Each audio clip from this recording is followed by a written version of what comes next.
There's a kind of silence that comes after intimacy. Not the comfortable kind, but the heavy, suffocating kind that makes you wonder if you've just made the most beautiful mistake of your life. Elena knew that silence well. She'd been preparing for it, rehearsing for it, dreading it. What she hadn't prepared for was the way Dante Moretti would look at her afterward, like she'd just handed him something infinitely precious and impossibly fragile, something he had no idea how to hold without breaking. If this story touches your heart, subscribe to the channel and leave a like. Comment where you're listening from, and if you feel it was really worth it, consider becoming a member to get early access to upcoming stories. Your support makes all the difference. The Moretti estate sat on the hills overlooking the city like a crown of thorns, beautiful and dangerous in equal measure. It was a fortress disguised as a villa, with marble floors that echoed footsteps like confessions, and windows that watched the world below with cold, calculating eyes. Elena had been living there for 3 weeks, ever since her father's gambling debts had reached a number so astronomical it might as well have been written in blood. And in a way, it was. Because when you owe money to the Moretti family, you don't pay with cash alone. You pay with flesh, with loyalty, with daughters who have no say in their own fate. Her father had wept when Dante's men came. Not for her, Elena realized later, but for himself. For his shame, for his failure, for the fact that he'd been weak enough to bet everything on cards that never turned in his favor. He'd wept as they took her away in a black car with tinted windows, wept as she looked back at the only home she'd ever known, wept until she couldn't see him anymore. And then she stopped looking back. There was no point. The past was gone. Only survival remained. Dante Moretti was not what she expected. The stories about him painted a monster, a man who ruled the criminal underworld with an iron fist and a heart of stone, who'd killed his first man at 17 and never looked back, who collected debts like other men collected stamps. But when Elena first saw him, standing in the grand library of the estate with a book in his hands, she saw something else. She saw a man who looked tired. Tired in a way that sleep couldn't fix. He was tall, powerfully built, with dark hair that fell slightly over his forehead, and eyes the color of espresso. So dark, you could barely distinguish pupil from iris. His face was all sharp angles and hard lines, the kind of face that had forgotten how to smile genuinely years ago. He wore his suits like armor, perfectly tailored, perfectly pressed, perfectly impenetrable. When he looked at her that first day, his gaze was clinical, assessing. He didn't leer. He didn't threaten. He simply looked, as if cataloging her features for future reference. "Your name is Elena," he said. It wasn't a question. "Yes, she," replied, keeping her voice steady even though her hands were shaking. She clasped them behind her back so he wouldn't see. "Your father owes me 400,000 euros. Again, not a question." "I know. Do you know what that means?" "It means I belong to you now," she said, lifting her chin, "until the debt is paid." Dante's expression didn't change, but something flickered in those dark eyes. Something that might have been surprise, or respect, or perhaps just curiosity. "You're not crying. Would it help?" "No." "Then why waste the tears?" He studied her for a long moment, then returned to his book. "You'll stay in the East Wing. Maria will show you to your room. You're not to leave the estate without permission. You're not to speak to anyone outside this house. You're not to contact your family. Do you understand?" "Yes."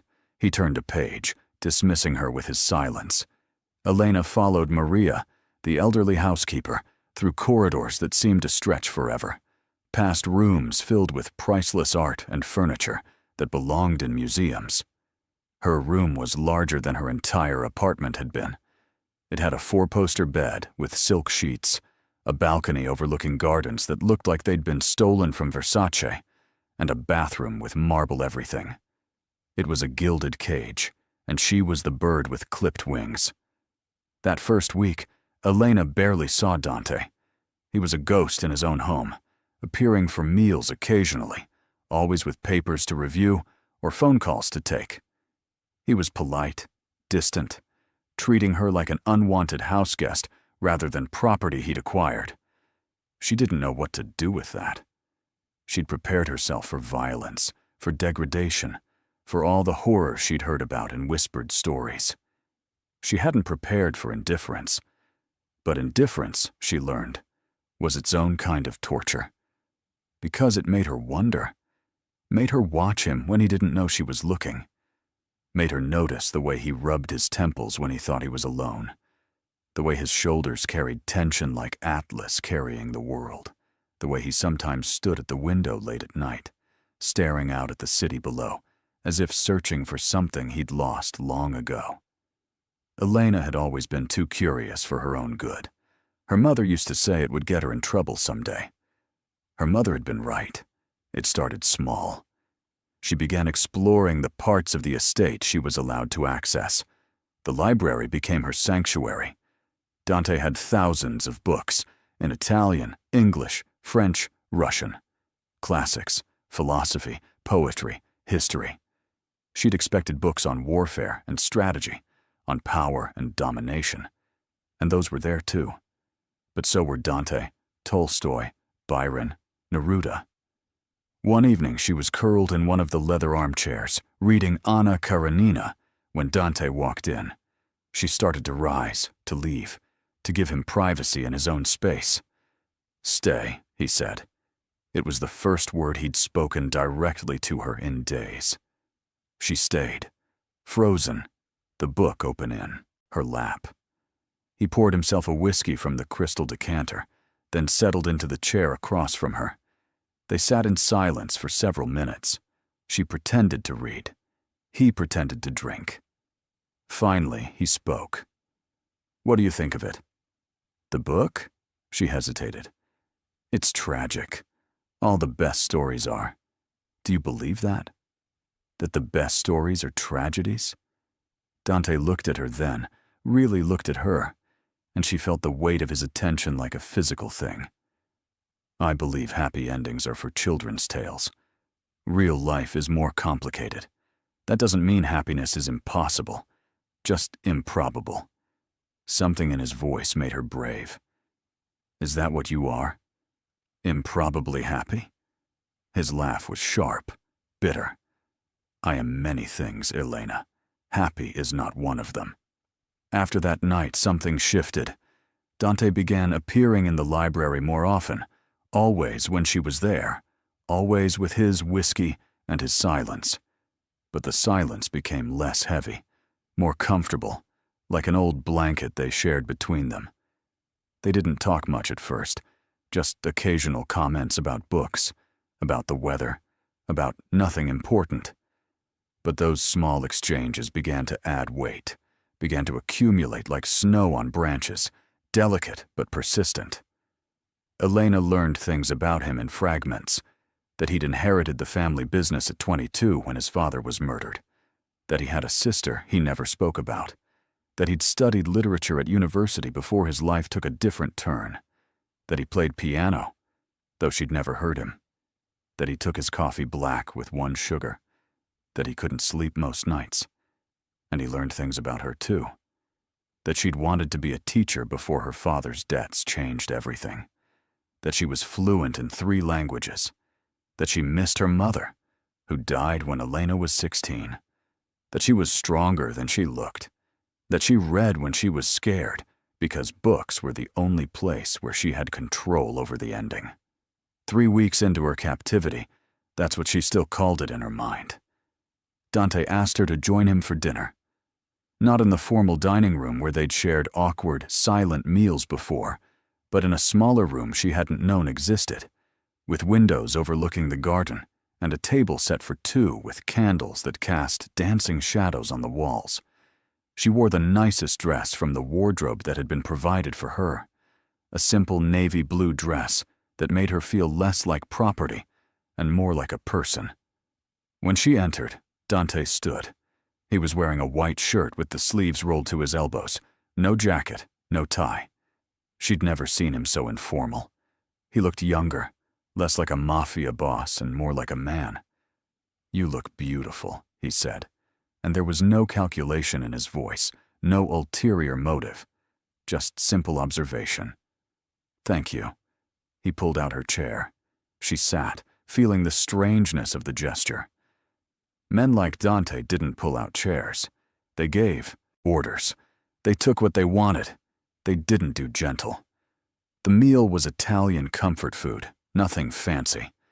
Pasta carbonara, fresh bread, a simple salad, wine that probably cost more than her father's car. They ate, and for the first time, they talked. Really talked. He asked about her childhood, her dreams, what she would have done if her life had been different. She asked about his books, his travels, what he would have been if he hadn't been born a Moretti. "I think I would have been a professor," he said, swirling wine in his glass. "Spending my days with dusty books and idealistic students. It sounds peaceful." "It sounds boring," she countered. He smiled then. A real smile. Small but genuine. "Perhaps.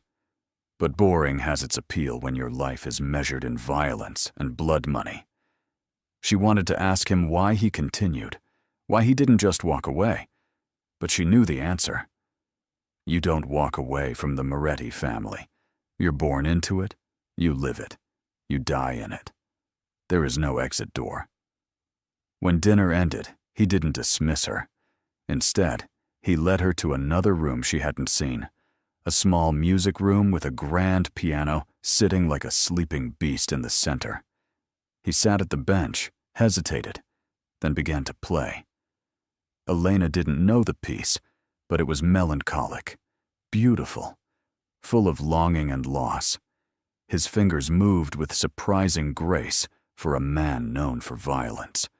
She watched his face as he played, saw the way his features softened, the way his shoulders released their perpetual tension, the way he seemed to disappear into the music. This was the real Dante, she realized, the one he kept hidden beneath the armor of tailored suits and cold commands. When the last note faded, he didn't look at her. "I haven't played for anyone in years." "Why me?" "Because you don't look at me with fear. Everyone else in this house, in this city, they're terrified of me. But you just look. What do I see?" He finally turned to face her. "I don't know. That's what frightens me."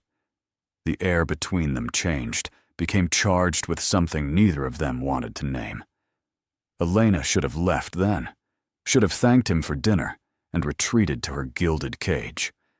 But she didn't. She sat beside him on the piano bench, close enough that she could feel the warmth of him.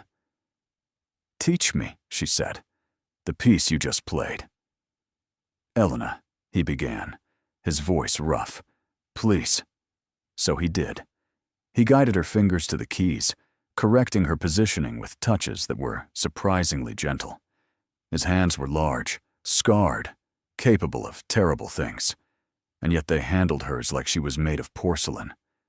They spent an hour like that, him teaching, her learning, both of them pretending that this was normal, that she was a willing student, and he was simply a teacher, that there wasn't an impossible chasm of debt and power and danger between them. When she finally made it through the first few bars without mistakes, he said, "You're a quick learner. I have a good teacher." He looked at her then, and she saw something in his eyes she hadn't seen before. Want. Not the entitled want of a man who'd purchased her, but the desperate want of a man starving for connection.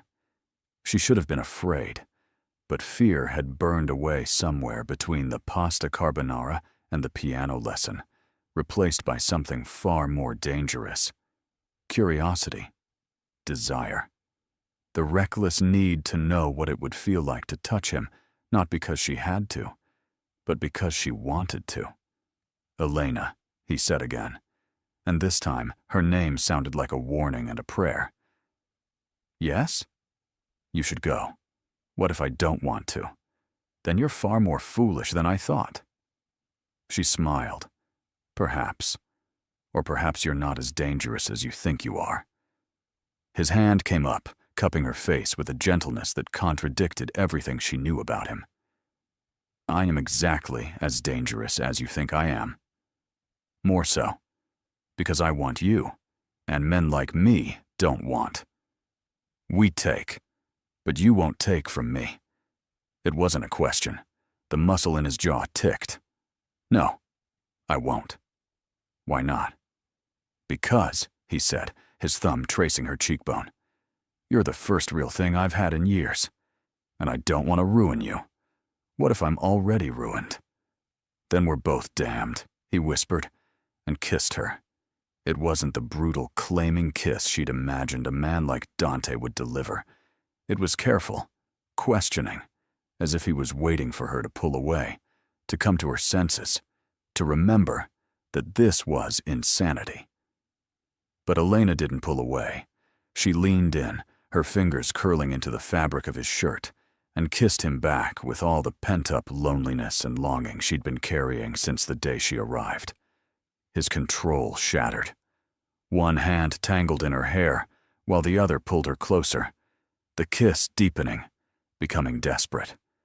She tasted whiskey and want, felt the tremor in his hands, the restraint he was barely maintaining. When they finally broke apart, both breathing hard, his forehead rested against hers.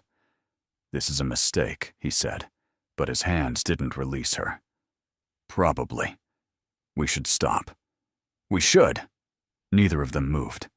Elena, if we do this, everything changes. I can't protect you the way I have been. The family, my enemies, they'll see you differently. You'll become a target.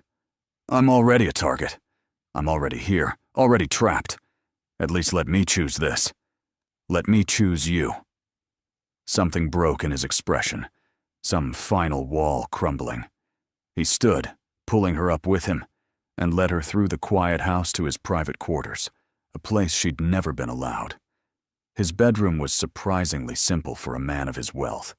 A massive bed, dark wood furniture, floor-to-ceiling windows overlooking the city lights. Personal. Private. Sacred. He turned to face her, his hands framing her face. Are you certain? More certain than I've been about anything. You understand I can't offer you a normal life. I can't promise you safety or peace or any of the things you deserve. I'm not asking for promises. What are you asking for? Tonight. Just tonight. Let's pretend the world outside this room doesn't exist. He kissed her again, slower this time, walking her backward toward the bed. His hands found the zipper of her dress, paused, waiting for permission. She nodded, and he slid it down with aching care. The dress pooled at her feet. She stood before him in simple undergarments, feeling vulnerable and powerful in equal measure. His eyes raked over her with hunger barely contained. Bellissima, he murmured, the Italian rolling off his tongue like honey. His shirt came off next, revealing a torso mapped with scars, each one telling a story of violence survived. She traced them with her fingers, these marks of his dangerous life, and felt him shudder under her touch. They moved to the bed, the rest of their clothes disappearing in the tangle of limbs and whispered words. He was careful with her, so careful, always watching her face, checking for hesitation, for fear, for regret. She had none. What she had was need, pure and simple, the need to be close to another human, to be seen, to be wanted not as payment for a debt, but as herself. His hands mapped her body with reverence, learning every curve, every sensitive spot, every place that made her gasp. He took his time, far more time than she expected, building the anticipation until she was trembling with want. When he finally settled between her thighs, positioning himself, he paused. Elena, I need you to tell me if anything hurts. If you want me to stop, promise me. I promise. He pushed forward slowly, carefully, and she felt the stretch, the fullness, the strange intimacy of being joined with another person. There was discomfort, but not pain. Pressure, but not fear. He moved with controlled precision, watching her face, adjusting his rhythm to her responses. "Are you all right?" he asked, his voice strained with restraint. "Yes." "Don't stop." So he didn't. He built a rhythm that started gentle and gradually increased, his hands exploring, his mouth finding the sensitive spots on her neck, his words a mixture of Italian and English, praising her, encouraging her, telling her how beautiful she was, how perfect, how right this felt. Elena lost herself in sensation, in the heat of his body, in the way he seemed to know exactly what she needed. The tension built inside her, coiling tighter and tighter until it finally broke, pleasure washing over her in waves that made her cry out. He followed moments later, his own release shuddering through him, her name on his lips like a benediction. Afterward, they lay tangled together, both breathing hard, both processing what had just happened. Dante pulled back slightly, reaching for a tissue from the nightstand, and that's when he saw it. The blood. Not much, just a few drops on the sheets, on him, evidence of what she'd given him. He froze, completely froze. His eyes went wide, then moved to her face, searching. "Elena." His voice was barely a whisper. You were pure." She felt her cheeks heat. "Does it matter?" "Does it matter?" He sat up fully, running a hand through his disheveled hair. "Elena, if I'd known, I would have. I never would have." "Why?" "Because you're not some whore I purchased. You're—" His voice broke. "You gave me something that should have been saved for someone worthy. Someone good. Someone who could give you the life you deserve." She sat up too, wrapping the sheet around herself. "Maybe I didn't want to save it for some hypothetical perfect man. Maybe I wanted to give it to someone real, someone complicated, someone broken, like me. I'm not broken. Everyone is broken in some way. That's what makes us human." He looked at her with something like wonder, like fear, like he couldn't quite believe she was real. "Don't you understand what you've done? I've given you something I'll never get back. Yes, exactly. And you gave it to me. A monster. You're not a monster. I've killed men, Elena. I've destroyed lives. I've done things that would make you run screaming if you knew the details. And yet you've never hurt me. That's not enough. It's enough for me." They stared at each other in the dim light, the weight of what had happened settling between them. Finally, Dante pulled her close, wrapping his arms around her as if she might disappear. "You can't take it back," he said against her hair. "I don't want to." "You should. I don't do anything I should. I thought you'd noticed." Despite everything, he laughed, a real, genuine laugh that rumbled through his chest into hers. "You're going to destroy me," he said. "Good," she replied. "You deserve to be destroyed, rebuilt. Whatever." They fell asleep like that, tangled together, the blood on the sheets drying, evidence of the moment everything changed. When Elena woke the next morning, she was alone. Panic seized her for a moment, the fear that Dante had regretted everything, that he'd fled from what they'd done, from what she'd given him. But then she saw the note on the pillow beside her, written in his precise handwriting. "Had to handle business. Stay in bed. I'll bring breakfast. D." She smiled, settling back against the pillows that smelled like him, like them, and waited. He returned an hour later with a tray laden with coffee, fresh pastries, fruit and flowers. Actual flowers, delicate white roses in a small vase. "I don't know what you like," he said, setting the tray on the bed. "So I brought everything. The flowers are beautiful. They're called innocence. He sat on the edge of the bed, his eyes serious. Elena, we need to talk about what happens now. All right. The family, my associates, if they find out about us, about what you mean to me, you become leverage. You become a weakness they can exploit. I know the risks. I don't think you do. These men, they don't have honor. They don't have limits. If they want to hurt me, the fastest way is through you. Then we'll be careful. It's not enough to be careful. I need to legitimize this. Legitimize. He took her hand, his thumb tracing circles on her palm. Marry me. She choked on the coffee she'd just sipped. What? I know it's fast. I know it's insane.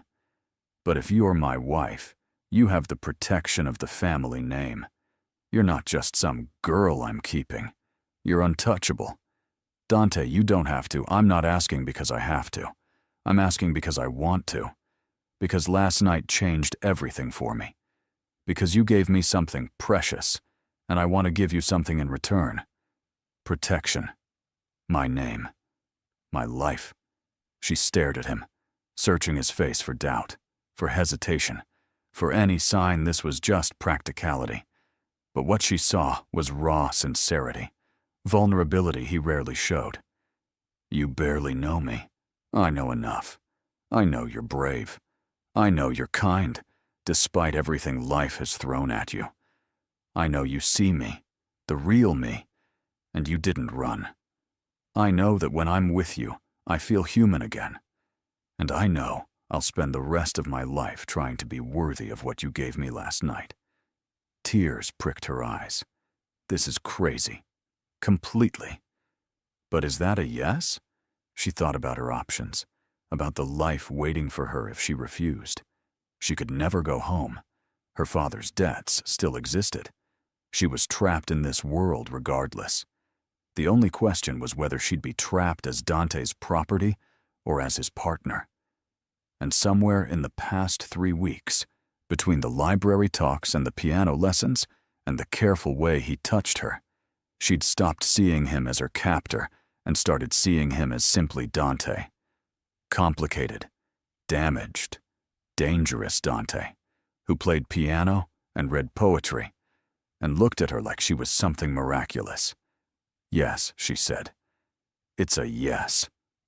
The wedding happened quickly, quietly, in the estate's small chapel with only necessary witnesses.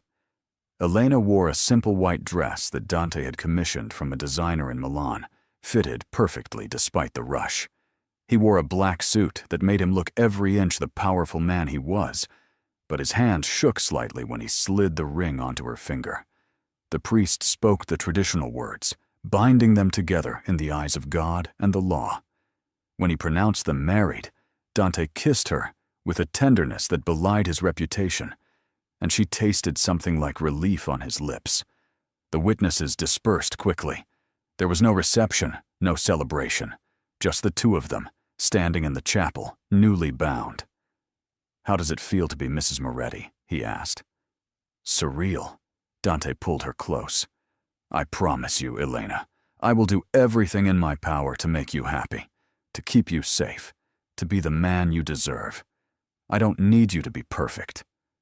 Good, because I'm far from it. I need you to be honest, to let me in, to stop carrying everything alone. His arms tightened around her. I've been alone for so long, I'm not sure I remember how to do anything else. Then we'll learn together. That night, they made love again. But it was different. There was no blood this time. No physical barrier to breach. But the emotional barriers came down further, brick by brick. He was gentler this time, now that he knew her inexperience, taking even more care to ensure her pleasure. He mapped her body again with hands and mouth, learning what made her sigh, what made her gasp, what made her arch into his touch. When he finally entered her, she was ready, welcoming him with a comfort that hadn't existed before. They moved together, finding a rhythm that belonged only to them, building toward release in perfect synchronization. After, as they lay in the tangled sheets, he traced patterns on her bare shoulder. "Tell me something true," she said. "Something you've never told anyone." He was quiet for so long she thought he wouldn't answer. Then, his voice barely audible in the darkness, he spoke. "I was 12 when my father first made me watch him kill a man. Took me to the warehouse. Made me stand there while he put a bullet in someone's head over a debt of 5,000 euros. I threw up afterward. He beat me for showing weakness." Elena's hand found his, lacing their fingers together. "That same year," he continued, "he started training me. How to shoot, how to fight, how to intimidate, how to kill. I didn't want any of it. I wanted to be normal, to go to school dances and worry about homework and maybe kiss a girl behind the gym. But that wasn't my life.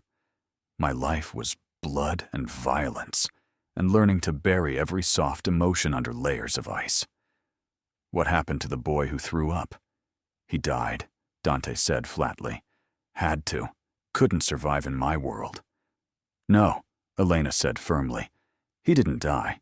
He's right here, playing piano in empty rooms and reading poetry and being gentle with a girl who should terrify him. He makes you uncomfortable, this soft part of yourself. But he's still there. I see him." His breath hitched. "If my enemies saw him, they'd use it to destroy me. Then we make sure they never do. In public, you're still the cold, calculating Dante Moretti. But here, with me, you get to be human." He pulled her on top of him, his hands cupping her face. "How did I get so lucky? Luck had nothing to do with it. Your father's gambling debts, remember?" He winced. "Elena, about that. The debt is forgiven, erased. Your father owes nothing." She pushed up on her arms, staring down at him. "What? When?" "The day you agreed to marry me. I can't hold his debts over your head while claiming to love you. It wouldn't be right." "Love?" She caught the word, held it up to the light. "Did you just say, love?" He looked away, suddenly vulnerable. "Too soon?" "Maybe. But also true. I've been falling for you since that first night in the library, when you told me real life was too complicated for happy endings. I wanted to prove you wrong." "You have," she whispered, and kissed him. "We're still in the middle of the story, though. The ending hasn't been written yet. Then we write it together. Whatever comes." The next few weeks fell into a strange kind of domesticity. Dante still conducted his business, still met with his associates, still did whatever dark things he did to maintain his empire. But he always came home to her. They'd have dinner together, talking about books and music and everything except the violence that lurked just outside their sanctuary. He taught her more piano. She started teaching him Russian from one of his books. They made love frequently, sometimes with passionate intensity, sometimes with playful experimentation, sometimes with slow, tender reverence. Gradually, Elena began to understand the man she'd married. Dante was a study in contradictions. In public, he was all sharp edges and cold commands, a man who could make grown men tremble with a look. But in private, he was different. He brought her coffee in bed every morning. He listened when she talked, really listened. His dark eyes focused on her with complete attention. He remembered small details, things she mentioned in passing, and surprised her with them later. When she mentioned missing her mother's garden, he had an entire section of the estate gardens redesigned to match her description. When she said she'd always wanted to learn to paint, an art studio appeared in one of the unused rooms, fully stocked with supplies. When she worried about being useless, having no purpose, he created one for her. He needed help with his legitimate businesses, he said. Would she be interested in working with the art gallery he owned? It turned out Elena had a gift for curating, for seeing connections between pieces, for creating exhibits that told stories. The gallery became her domain, and Dante beamed with pride when critics praised her work. But there were also dark days, days when Dante came home with blood on his knuckles and shadows in his eyes. Days when he'd disappear into his study with a bottle of whiskey and wouldn't emerge for hours.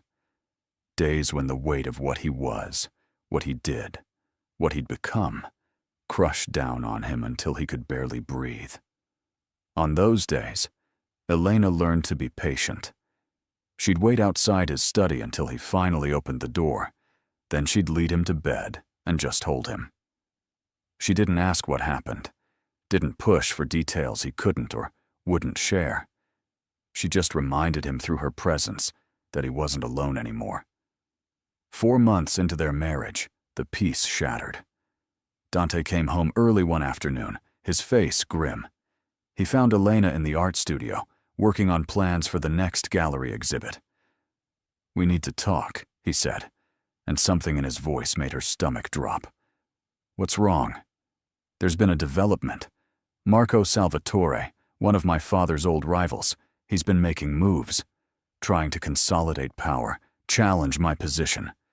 That's dangerous, for both of us." Elena set down her pencil. "What does that mean?" "It means I need you to be extra careful. Don't go anywhere without security. Don't talk to anyone you don't know." "Don't." He ran a hand through his hair, frustrated. "Elena, if he finds out about you, about what you mean to me, then he'll try to use me against you," she finished. Dante's jaw clenched. "Over my dead body. That's what I'm afraid of." She crossed to him, taking his hands. "We knew this was possible. You warned me." "I know, but knowing and living it are different things." "Elena, if anything happened to you because of me, I couldn't." His voice broke. "I wouldn't survive it. Then we don't let anything happen. We're smart, we're careful, and we trust each other." "Can you do that? Can you trust me?" He pulled her into his arms, burying his face in her hair. "With my life?" "Good, because that's what you're doing. Trusting me with your life." The security around the estate tripled overnight. Elena couldn't move without bodyguards shadowing her. It was suffocating, but she understood. Dante was terrified, and for a man who feared nothing, that was saying something. 2 weeks passed without incident. Elena began to relax, thinking maybe the threat had been overestimated. Then came the phone call. Dante was in a meeting with his accountants when his phone rang. He glanced at the unknown number, nearly dismissed it. Then something made him answer. "Moretti," he said curtly. "Hello, Dante." The voice was oily, amused. "Having a pleasant day? Who is this?" "Marco Salvatore. I believe you know the name."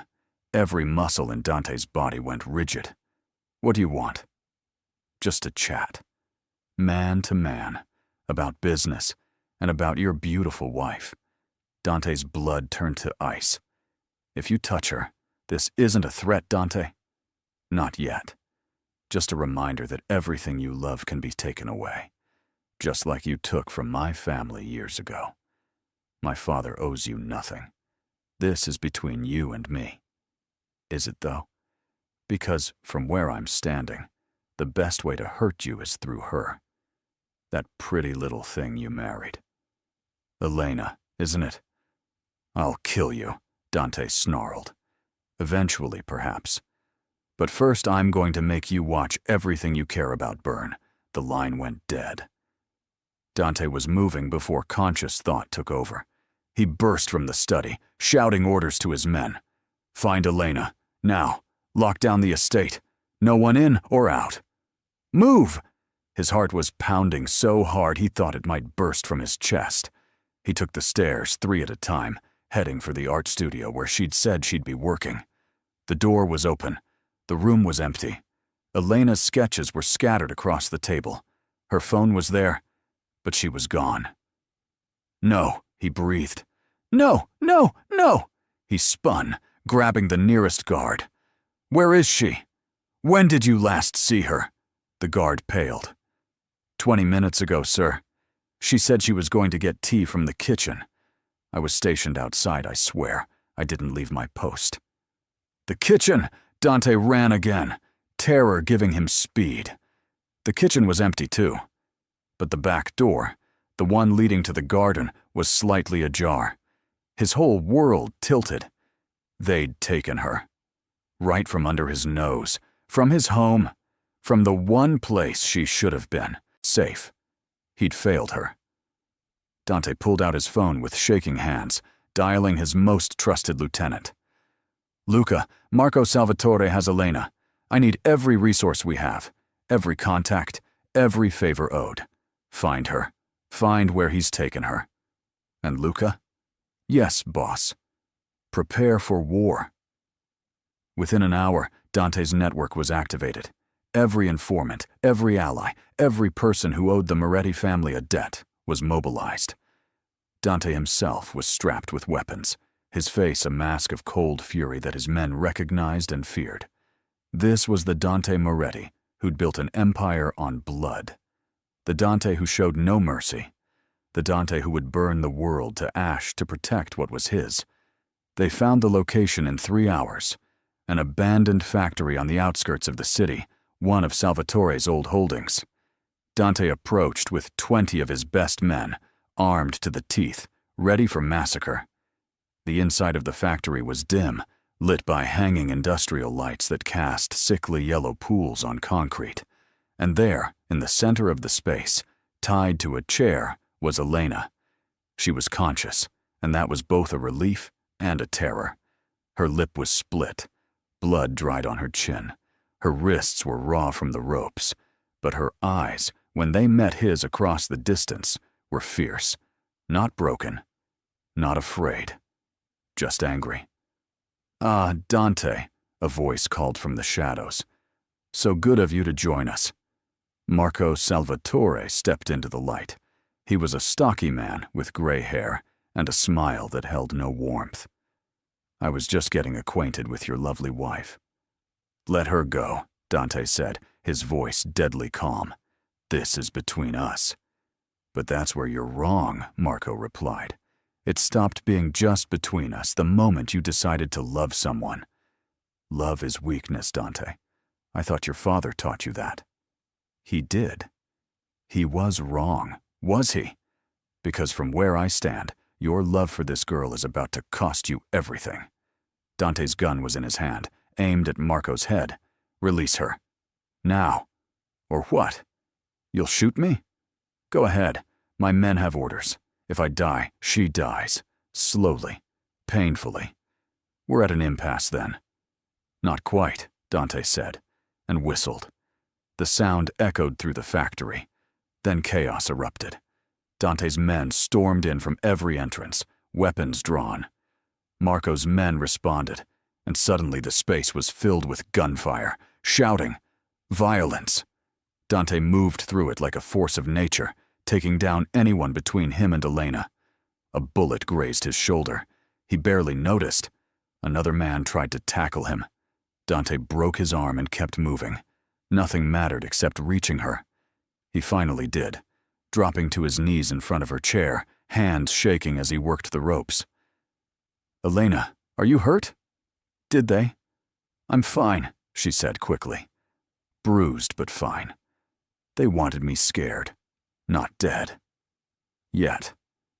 The ropes came free. Dante pulled her up, tucking her behind him as he assessed the situation. His men were winning, driving Salvatore's forces back. But Marco himself had disappeared. "We need to move," Dante said, gripping Elena's hand. "Stay behind me." They made their way toward the exit, Dante's gun raised, his body a shield for hers. They were almost out when a shot rang out, and Dante felt fire tear through his side.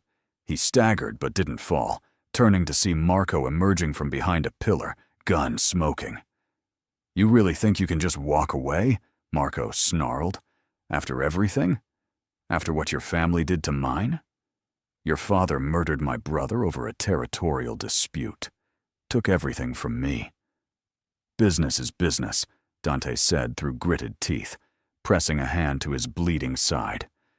Your brother knew the risks, and your solution is to traumatize an innocent woman, to perpetuate the cycle? Marco's face twisted. There is no innocence in this world, only predators and prey. Then you've already lost, Elena said, her voice clear and strong despite her ordeal. Because you think everyone is like you. But they're not. Some people choose to be better. Marco's gun swung toward her. Dante moved faster than should have been possible with a bullet in his side. He put himself between Elena and the gun, raising his own weapon. It's over, Marco. Your men are dead or surrendering. You have no leverage. You have nothing. So what now? You kill me? Yes, Dante said simply. But he didn't pull the trigger. Luca, his lieutenant, did. The shot came from the side, catching Marco in the chest. The older man's eyes widened in surprise. Then he fell, his gun clattering away. Luca approached, gun still raised. He kicked Marco's weapon away, checked for a pulse, then looked at Dante. He's done, boss. Dante nodded, then his knees buckled. The adrenaline was wearing off, and the bullet wound was making itself known. Elena caught him, or tried to, her small frame no match for his weight. Dante, stay with me, she commanded. You don't get to save me, and then die. Wasn't planning on it, he managed, his voice weak. Just need a moment. Luca was already calling for their medic, for a car, for extraction. Within minutes, Dante was being loaded into an SUV. Elena by his side, her hand pressed to his wound to slow the bleeding. You're going to be fine, she said, her voice fierce. You hear me? You're going to be fine because I didn't survive being kidnapped by a psychopath just to lose you now. He smiled despite the pain. Yes, ma'am. I mean it, Dante. You promised me a future. You don't get to break that promise. I won't, he whispered. I promise. At the private hospital Dante's family used, staffed by doctors who didn't ask questions, he was rushed into surgery. Elena waited in a pristine private room, pacing, still in her torn clothes, still with dried blood on her chin, refusing to be examined until she knew Dante was safe. Luca brought her coffee she didn't drink, a blanket she didn't use. He gave her updates every 20 minutes, but they were all the same. Still in surgery, doing everything they can. He's strong. It took 4 hours. 4 hours in which Elena replayed every moment, every conversation, every touch. 4 hours in which she made bargains with God, with fate, with anyone who might be listening. Finally, a surgeon emerged, still in scrubs. Mrs. Moretti? Elena was across the room in seconds. How is he? The surgery was successful. We removed the bullet, repaired the damage. He'll need rest and physical therapy, but he'll recover fully. The breath Elena had been holding escaped in a sob. Can I see him? He's in recovery now, still sedated. But yes, you can sit with him. She followed the surgeon to a room where Dante lay in a hospital bed, looking smaller somehow, vulnerable in a way she'd never seen him. His chest rose and fell with steady breaths. Monitors beeped softly. Elena pulled a chair close to the bed, taking his hand carefully, mindful of the IV. I'm here, she whispered. I'm right here. And I'm not going anywhere. His fingers twitched, just slightly, as if he'd heard her. She settled in to wait, this time with hope instead of fear. When Dante finally woke, 12 hours later, the first thing he saw was Elena asleep in the chair beside his bed, her head resting on the edge of his mattress, her hand still holding his. He watched her for a long moment. This woman who'd been through hell because of him and still chose to stay. This woman who'd stood up to a killer and called Dante out for thinking about pulling the trigger. This woman who'd pressed her hands to his bleeding wound and refused to let him die. His movement woke her. Her head shot up, eyes immediately alert. Dante. Hey, he said, his voice rough. Hey yourself, she replied. tears already streaming down her face. "You scared me." "Sorry. Don't do it again." "I'll try. They're going to have to improve the accommodations if you expect me to make this a habit." She laughed through her tears, then carefully climbed onto the bed beside him, curling against his uninjured side. "The nurses will yell at me." "Let them," he said, his arm coming around her. "I need you close." They lay like that, holding each other, both processing how close they'd come to losing everything. "I was so afraid," Elena whispered. "When they took me, all I could think was that I'd never get to tell you." "Tell me what?" "That I love you.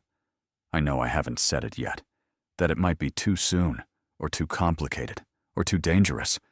But I love you, Dante. I love you so much it terrifies me." His arm tightened around her. "Elena, I know you love me too. I've known for a while. You show me every day. But I wanted to say it. Needed to say it.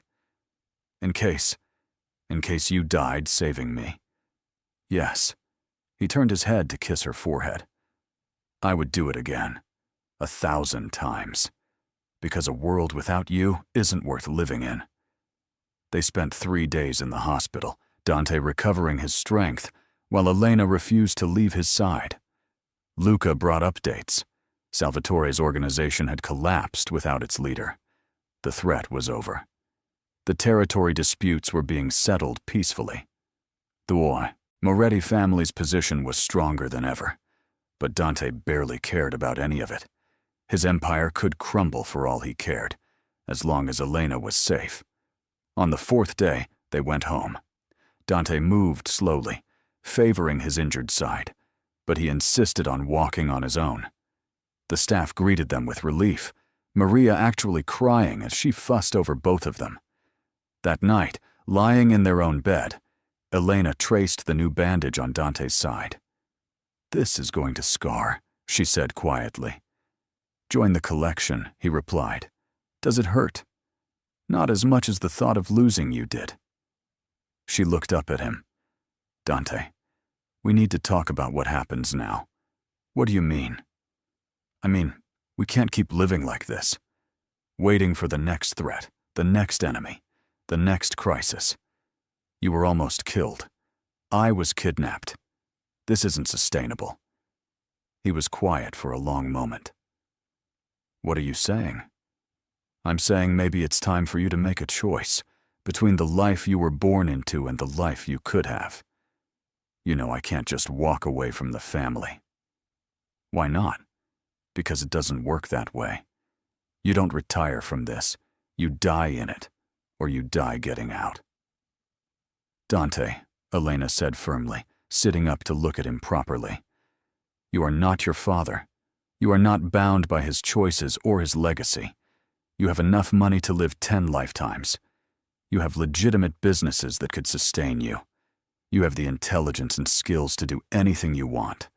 The only thing keeping you in this life is fear. I'm not afraid. You are. You're afraid that without the violence and the power, you won't know who you are. That you'll be nobody. But you're already somebody. You're the man who plays piano and reads poetry. The man who built me an art studio. The man who forgave my father's debts. The man who took a bullet to protect me. That man doesn't need an empire. He just needs to be brave enough to choose a different path." His eyes were bright with unshed tears. "What if I don't know how to be anything else?" "Then I'll teach you," she said simply. "The way you taught me piano. One note at a time, until we make something beautiful." Over the next few months, Dante began the slow, dangerous process of extracting himself from the criminal side of his family's business. He promoted Luca to handle day-to-day operations, maintaining oversight, but stepping back from direct involvement. He invested heavily in the legitimate enterprises, the art gallery, a real estate development company, a restaurant group. He donated millions to charity, trying to balance the scales of all the harm he'd caused. It wasn't easy. There were challenges from within the family, questions about his commitment, threats from those who saw his withdrawal as weakness. But Dante held firm, and Elena stood beside him, her presence a constant reminder of why he was doing this. One afternoon, 6 months after the shooting, Elena came to him with news that would change everything again. She found him in the music room, playing the piece he'd first taught her. She listened from the doorway until the last note faded.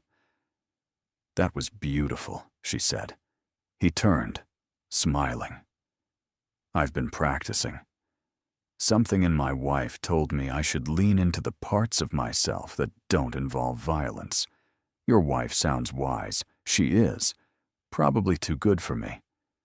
Elena crossed to him, taking his hands. "Dante, I have something to tell you." His expression shifted to concern. "Is something wrong?" "No. The opposite, actually." She took a deep breath. "I'm pregnant." The world stopped. Dante stared at her, his mind struggling to process the words. "Pregnant?" "About 2 months. I found out today. We're going to have a baby." His hands moved to her stomach, still flat, no evidence yet of the life growing inside. "A baby. Our baby." She watched his face, unable to read his expression. "Dante, if you're not ready, if this is too much, I understand." "We can." He kissed her. Deep, passionate, full of joy and terror and wonder. When he pulled back, there were tears on his face. "Elena, I don't have words. I never thought I'd get to have this. A family. A real family. Not built on blood and violence, but on love. I'm going to be a father. Yes. And I'm going to be completely terrible at it. You're going to be amazing. I don't know how to be a father. My own father was a monster. So you do the opposite of everything he did. That seems too simple. Sometimes the simplest answer is the right one. Love them, protect them, be present, be honest. That's all children really need." He pulled her into his arms, careful and gentle. "I love you so much," he whispered. "I love you. And I'm so grateful for every impossible thing you've given me. Starting with that night 6 months ago, when you trusted me with something precious. This is just the next chapter.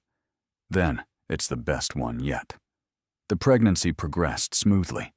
Dante was attentive to the point of being overbearing, constantly checking if Elena needed anything, reading every book on pregnancy and child development he could find, converting one of the guest rooms into a nursery that looked like something from a fairy tale.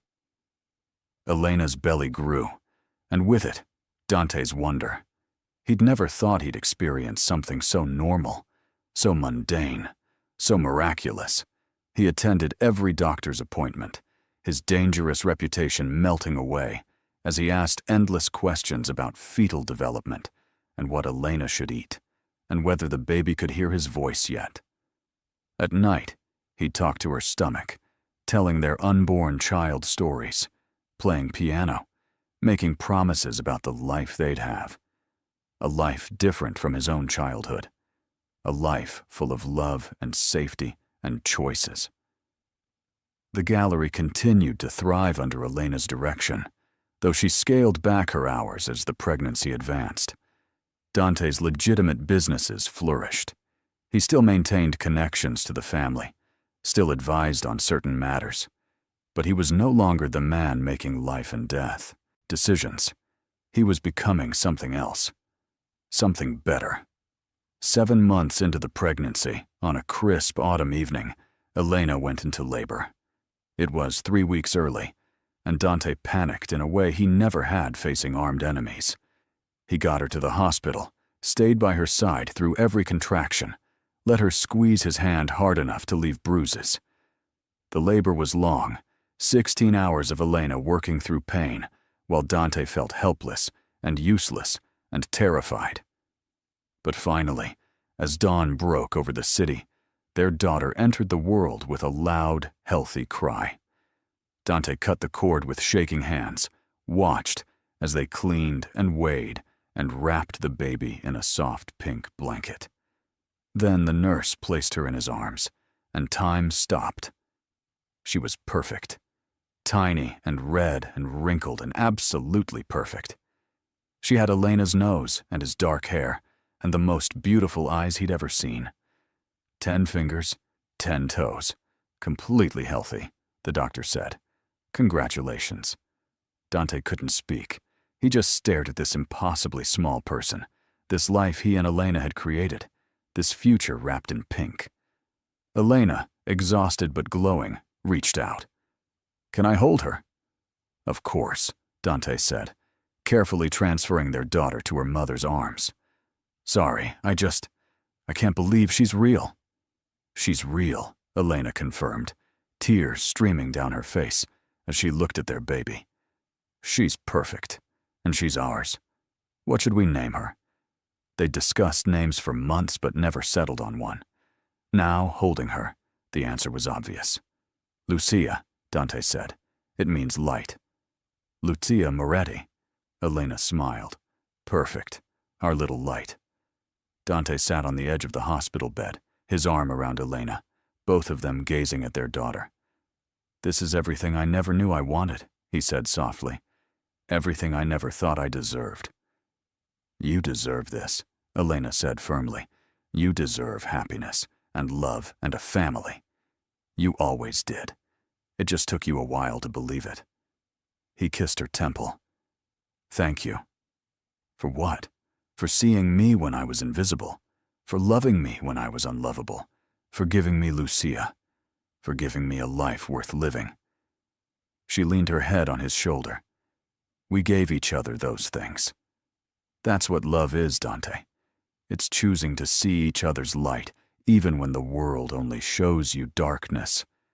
They stayed like that for a long time, the three of them, a family forged in unlikely circumstances, built on trust and sacrifice, and the stubborn belief that people could change. That night, after Elena and Lucia were both sleeping, Dante stood at the window of the hospital room, looking out at the city he'd once ruled through fear. He thought about the boy he'd been, the one who threw up after watching his first murder, the teenager who wanted to go to school dances, the young man who'd buried all softness to survive. That boy hadn't died after all. He'd just been waiting, dormant, for someone to show him it was safe to emerge. Elena had done that. She'd pulled him out of the darkness not through force, but through patience, through acceptance, through loving him exactly as he was while believing he could be more. And now they had Lucia, a clean slate, a new beginning, a chance to do everything differently. He'd spent years building an empire on blood and fear. Now he'd spend the rest of his life building something better, a home, a family, a legacy of love instead of violence. It wouldn't be easy. The past didn't just disappear. There would always be people who knew what he'd been, what he'd done. There would always be dangers lurking in the shadows. But he'd face them differently now. Not as a monster, but as a man. A husband, a father. Someone with everything to lose and everything to fight for. Dante turned from the window, crossing back to the bed where Elena slept with Lucia in the bassinet beside her. He reached out, gently touching his daughter's tiny hand. Her fingers wrapped around his thumb instinctively, and his heart broke open all over again. I promise you, he whispered to Lucia, you'll never know the violence that shaped me. You'll grow up surrounded by love and music and books. You'll have choices I never had. You'll know your father not as a monster, but as a man who loved your mother enough to become someone worthy of her. Someone worthy of you. And I'll spend every day of my life making sure you understand that you are wanted, treasured, safe, that you can be exactly who you are without fear, that the world is big enough to hold all of you. Elena stirred, her eyes opening. What are you doing? He asked softly. Just making promises I intend to keep. She smiled sleepily. Come to bed. All your girls need you. All his girls. The words settled in his chest like a warmth he'd never known. Dante carefully climbed into the hospital bed, positioning himself so Elena could rest against him while they both watched Lucia sleep. This, he realized, was what redemption looked like. Not erasing the past, but building a future that honored what you'd learned from it. Not pretending to be perfect, but choosing every day to be better. Not running from who you'd been, but walking steadily toward who you wanted to become. There's a kind of silence that comes after transformation, not empty, but full. Full of possibility, of hope, of the quiet contentment that comes from knowing you're exactly where you're supposed to be. Dante had spent his whole life in the wrong kind of silence, the kind that came from isolation and fear. But this was different. This was the silence of peace, of home, of love so deep it didn't need words. Elena had given him that. Starting with one act of trust on blood-stained sheets, she'd systematically dismantled every wall he'd built, every defense he'd erected, every lie he'd told himself about who he had to be. She'd looked at a monster and seen a man, looked at darkness and found light, looked at someone drowning and thrown him a lifeline, even when she was trapped, herself. And he'd caught it, pulled himself up, learned to breathe again. The morning light filtered through the hospital window, painting everything in soft gold. Lucia made a small sound, not quite a cry, just an announcement of her existence. Elena stirred, but Dante was already moving, carefully lifting their daughter, supporting her tiny head the way the nurses had shown him. "Hey there, little one," he murmured, holding her against his chest. "Your mama needs to rest. I've got you." Lucia's eyes opened, unfocused, but searching. Could she see him yet? Did she know him? He touched her cheek with one finger, marveling at the softness. "You have your whole life ahead of you," he told her quietly. "And it's going to be beautiful. You'll learn piano from your dad and painting from your mom. You'll have books and music and love. So much love. You'll never have to be afraid. Never have to hide who you are. Never have to become something you're not to survive." He walked slowly around the room, rocking her gently. "You know what the best part is? Your mom. She's incredible, strong and brave and kind. She saved me, Lucia. I was lost, and she found me. I was broken, and she put me back together. And now she's given me you." Elena watched them from the bed, her heart so full it ached. That's quite a speech for someone who claimed he'd be terrible at this. He turned, smiling. "I'm just getting started. I have 18 years of speeches planned." "Only 18? Okay, maybe more. I'm Italian, we're chatty." She laughed softly, then winced. Dante was immediately at her side. "Are you okay? Do you need the nurse?" "I'm fine, just sore. That's what happens when you push a human out of your body." "Fair point." He sat on the edge of the bed again, still holding Lucia. "Thank you. For her. For everything. Stop thanking me. This is what partners do. Build a life together. Face impossible things together. Love each other through it all." "Partners," he repeated, testing the word. "I like that. Better than captor and captive. Much better." They spent 2 more days in the hospital before being cleared to go home. Dante had arranged for around-the-clock help, a baby nurse to guide them through the first weeks, but he was hands-on from the start. He changed diapers, did midnight feedings, walked the floors when Lucia fussed, learned the difference between her hungry cry and her tired cry, and her "I just need to be held" cry. He was exhausted and overwhelmed and completely in love. Life settled into a new rhythm. The estate that had once been a fortress became a home. Lucia's cries and coos filled the halls. Elena's paintings appeared on walls.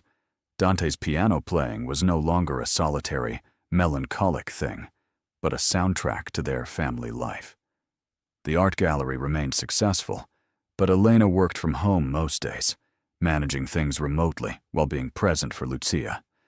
Dante continued overseeing his legitimate businesses, but kept his hours reasonable. Always home for dinner. Always there for bedtime stories. Luca handled family business and reported only when absolutely necessary. The criminal empire that had defined Dante's life became background noise, something managed but not central.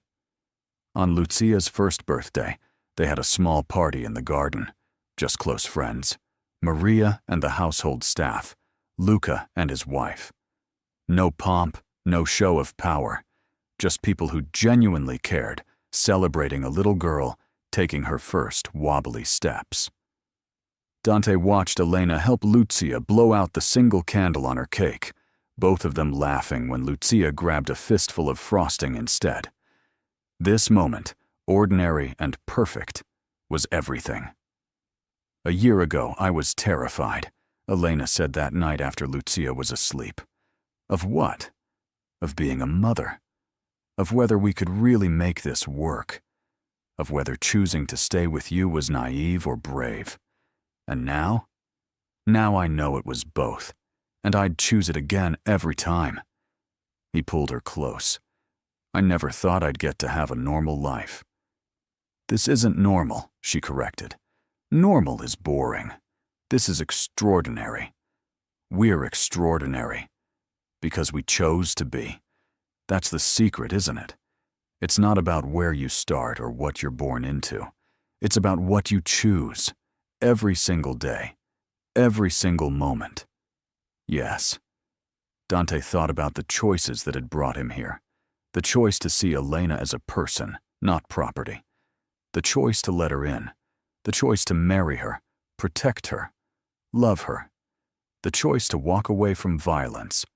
The choice to be a father. Every choice had been terrifying. Every choice had been worth it. "You know what I realized?" he said. "What?" "The blood on the sheets that night. It wasn't just about your virginity. It was a baptism. An ending of who I was, and a beginning of who I could become. I gave you something I couldn't get back, and in return, you gave me the same. A chance to be reborn." She kissed him softly. Poetic for a former mobster. "I read a lot. I noticed." They stood at the window of Lucia's nursery, watching her sleep, her tiny chest rising and falling with perfect rhythm. "Tomorrow she'll be bigger," Dante said. "Then bigger still. Before we know it, she'll be grown. That's how life works. Makes you want to hold on to every moment. So let's do that. Let's be present. Let's remember that every ordinary day is actually extraordinary, because we're together." He turned her to face him. "Elena Moretti, you are the best thing that ever happened to me. And Lucia is the best thing we ever made together. But you were the beginning, the catalyst, the miracle. I was just a girl whose father couldn't pay his debts. You were never just anything. And that night, when you gave yourself to me, you weren't just giving your body. You were giving me trust, hope, possibility. You were saying, I see who you are, and I choose you anyway. And I've been trying to be worthy of that choice every day since. You are worthy. Always have been. It just took you a while to believe it. They stayed, like that, holding each other in the soft glow of the nightlight. Two people who'd found each other in impossible circumstances and built something real from the wreckage. Outside, the city sprawled below them, millions of lives being lived, millions of stories unfolding. Some would be tragedies, some would be comedies, some would be love stories that started in the most unlikely ways.